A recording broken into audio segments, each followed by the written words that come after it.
1 de mayo los sindicatos, otras organizaciones laborales, los sectores sociales, indígenas y demás saldrán a las calles para conmemorar el Día del Trabajo.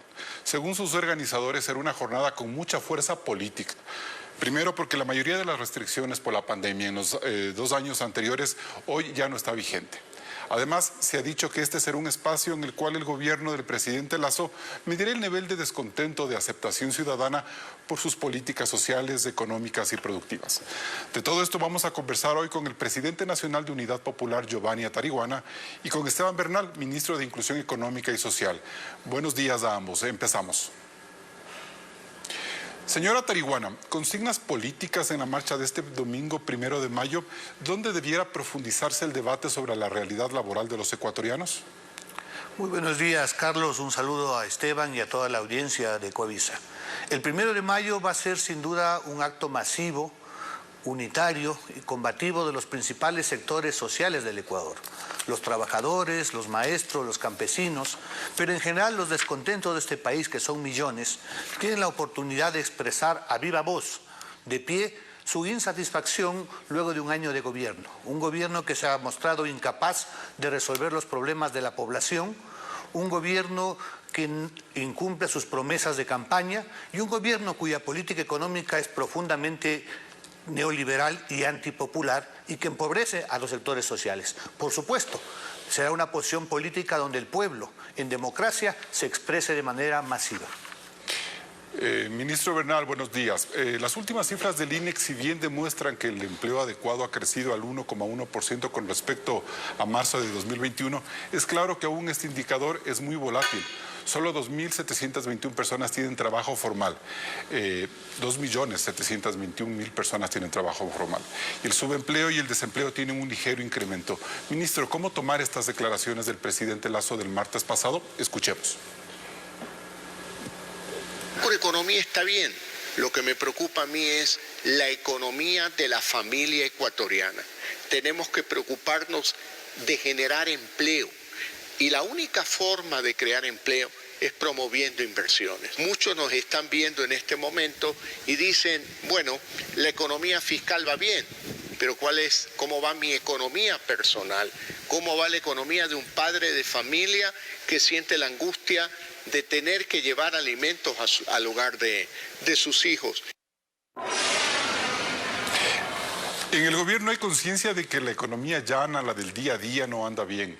Si se tienen ingresos extraordinarios por el precio del petróleo, como lo plantea la Unidad Popular, el aumento del IVA y otros, ¿no es hora ya de aterrizar en la economía de las familias? ¿Cómo hacerlo? Buenos días, Carlos. Saludos, Giovanni. Gracias por la invitación. Yo creo que el debate siempre alimenta y mejora las condiciones de la democracia. El presidente ha sido claro. Efectivamente, la economía del país ha ido mejorando, ha tenido mejores condiciones de desarrollo. Hoy mismo somos un Ecuador sin mascarillas, luego de un exitoso proceso de vacunación. Mire lo que dice Giovanni, yo estoy de acuerdo. Efectivamente tiene la posibilidad de salir a expresarse en las calles sobre la base de lo que creyeren pertinente. Eso nomás marca una diferencia entre lo que vivíamos antes. El salir a las calles a expresarse, ya veremos, ustedes, justamente ustedes, fueron perseguidos y nosotros fuimos quienes también apoyamos su forma de protestar, su forma de decir las cosas. Este es un gobierno de libertad, es un gobierno, Carlos, solamente para concluir, sí, un gobierno que abre el espectro al debate político con altura. Y lo que usted dice, efectivamente, la economía ha mejorado. Hay que trabajar más en la economía de las familias. Usted ha dado datos, no yo, lo que dice el INEC. Hemos mejorado las condiciones de desempleo en el Ecuador. Ese desempleo que hoy bordea 82.000 nuevos empleos afiliados al IES y 170.000 nuevos empleos, personas que salieron del desempleo como tal, creando un ambiente mejorado de 350.000 nuevos empleos adecuados. Bueno, algunos empleos también que se han perdido de diciembre para acá, como efecto también de las fiestas de fin de año que generaron un boom económico, pero que luego han contraído el empleo. Eso también hay que precisar. Pero bien, señora Atariguana, ¿es posible reconocer que el combate a la pandemia vía vacunación es la mejor política social que el gobierno pudo haber tomado y que sobre la base de un país sano, ahora sí se puede hablar de reactivación productiva, de política social y reforma laboral? Le planteo esta duda porque usted hace pocos minutos decía que no hay nada que el gobierno pueda mostrar como positivo? Es importante que lleguemos a mayo sin mascarillas, por cierto, enhorabuena. El tema es que también llegamos sin medicinas en los hospitales, sin médicos y enfermeras porque han sido despedidos cerca de 1.100 en este periodo.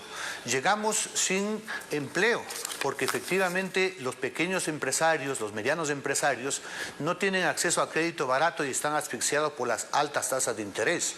Llegamos sin empleo porque el gobierno no invierte en obra social. Apenas ha invertido en este trimestre 60 millones de dólares. Llegamos sin acceso a la alimentación.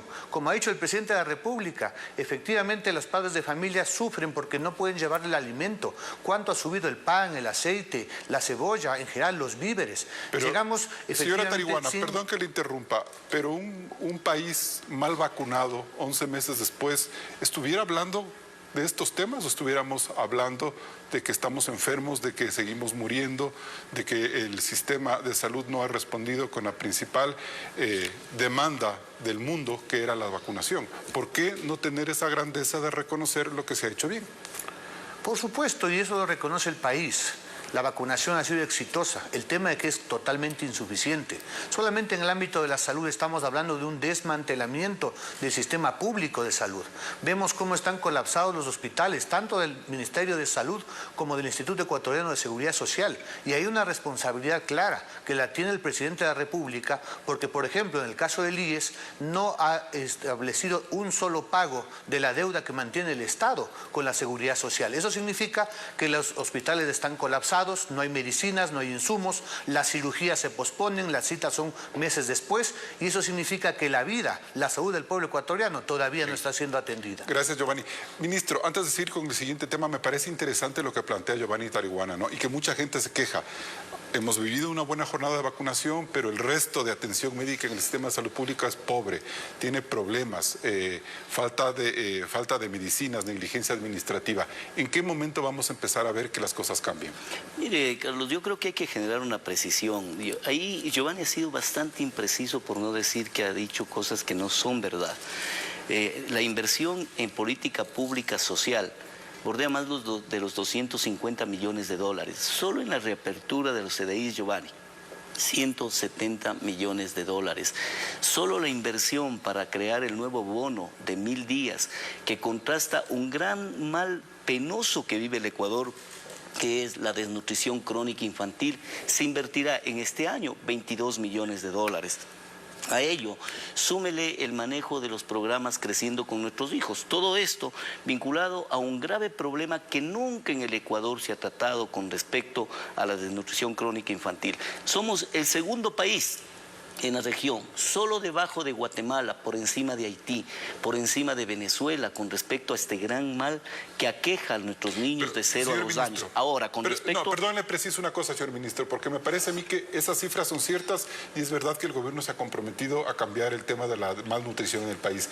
Pero ¿cuántos meses más tenemos que esperar para seguir estando a la cola de estas cifras y decir, no, ya se ven resultados de que la política de Esteban Bernal y del gobierno están caminando? Pero por supuesto que está bajando. Nosotros empezamos ya un censo para identificar claramente cuál es el porcentaje. Usted no puede hacer una política pública sin diagnóstico. El bono de los 1000 días arranca el presidente entregando el próximo 17 de mayo en la provincia de Imbabura a 500 madres gestantes de las 22.000 que en este año entrarán al proceso.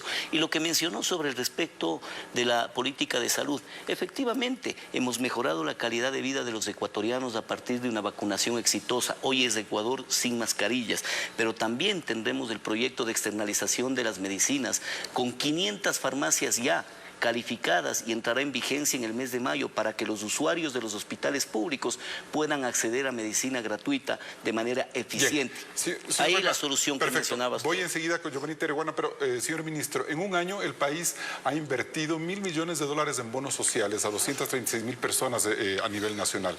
¿Se está combatiendo la pobreza desde el asistencialismo?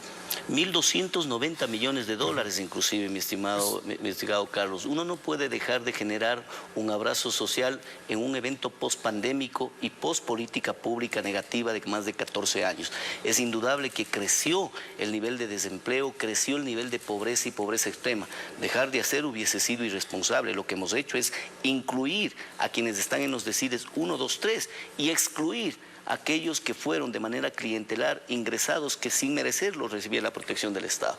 Pero eso se está depurando porque tampoco sería justo que 4 años después terminemos con una carga impositiva de bonos terriblemente grande y que no sepamos a ciencia cierta quiénes se merecen y quiénes no, señor. Es lo que le acabo de mencionar, Carlos. Nosotros hemos hecho una inclusión promedio de 170.000 nuevos núcleos familiares y sí se ha excluido alrededor de 100.000 nuevos núcleos familiares que no merecieron estar dentro del proceso. Todo este proceso también perfectible. Si existe gente que tenemos que volver a revisar, así lo haremos. Señora Teriguana, la izquierda ha reflexionado sobre esta inmensa gestión de recursos y quizás reconocer el esfuerzo del gobierno en este sentido. 1.200 millones de dólares en ayuda social. Es lo menos que debería hacer el gobierno nacional. Pero el tema de la pobreza no se resuelve solamente con bonos, se resuelve generando empleo. Y para eso se requiere, entre otras cosas, cumplir a una oferta de campaña que hizo el presidente de la República, bajar las tasas de interés.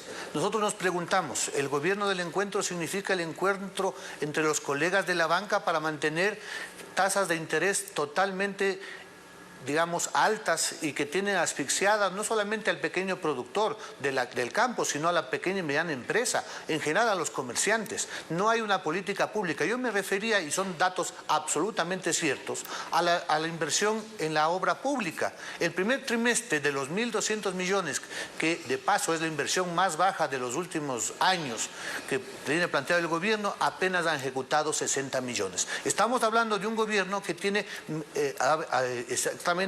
incapacidad de resolver los problemas, y eso es lo que está viendo el pueblo ecuatoriano. En ese sentido, entonces, ¿resulta insuficiente la política de créditos baratos a 30 años al 1% que ha impulsado el presidente Lasso a través del ex Banco de Fomento? Es totalmente insuficiente, Carlos, porque estamos hablando que aquí existen cerca de 900.000 unidades productivas agrícolas, cerca de 1 millón de microempresarios. ¿Cuánto crédito ha entregado en ese programa el gobierno?